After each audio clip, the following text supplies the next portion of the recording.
When it comes to looking after our pets' teeth, it sometimes is the last thing that we take note of. But if neglected, it can lead to dental issues that can become painful for your pooch and costly too. So we have veterinarian surgeon Dr. Candice Cooper in the loft to discuss the importance of dental hygiene and how we can maintain healthy and strong teeth. Welcome to the loft, Dr. Candice. Thank you.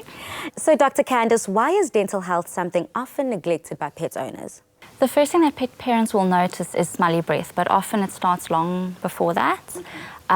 So when you get plaque accumulation, you can get inflammation of the gums, which can be painful. That can lead to soft tissue damage around the tooth, bone loss, abscesses within the jawbone, and probably most importantly, those bacteria can get into the bloodstream and seed in the heart and the kidney and the liver and eventually lead to organ failure.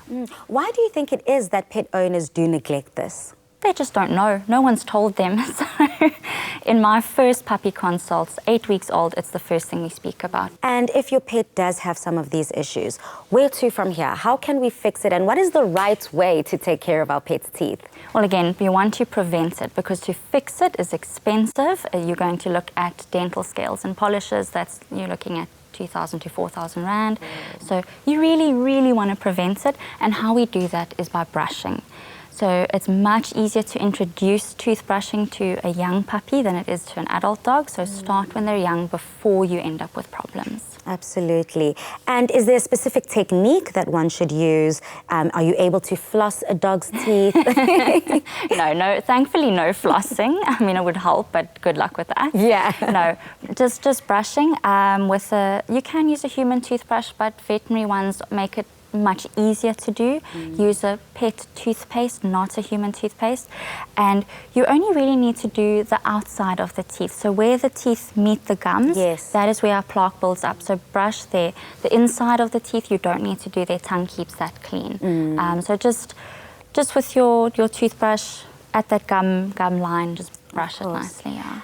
And if neglected, unfortunately, what are some of the worst case scenarios that your pet can go through? And what are some of those effects that we're looking at day to day? Yeah, well, with plaque accumulation and tartar accumulation, you're going to end up with smelly breath. And that smell comes from the bacteria that are busy destroying the tissues around the tooth. Those teeth can fall out. It causes, probably from the pet's perspective, the worst thing is it causes a lot of pain. So they stop eating, and that obviously isn't great. Abscesses as well within the jawbone, again, painful. They stop eating, bacteria go into the bloodstream, and you can end up with heart failure later in life. Is there specific canine products that one can use? Obviously, you don't have to mention any, but is there something uniquely for puppies and at different ages, or is it right across the board? Right across the board. So your toolkit should consist of a toothbrush, a toothpaste, definitely a pet toothpaste. You do get chews and oral rinses and things like that will help reduce plaque accumulation, but they don't actually remove existing plaque. So brushing is key. Oh, brushing is key indeed. What my mom told me still applies to our pets, of course. Thank you so much. Are there any, is it once a week, once a day? Ideally once a day. The research shows anything less than 3 times a week, you might as well not be doing it. Okay, well, noted. Thank you so much again, Dr. Candice, for coming through and dropping these jewels of knowledge. Now, with the right care and attention for your pet's health, you can help to keep your furry loved ones happy and healthy. Marltons calcium and dental bones for dogs is a great way to support and maintain healthy and strong teeth for your furry canine friend.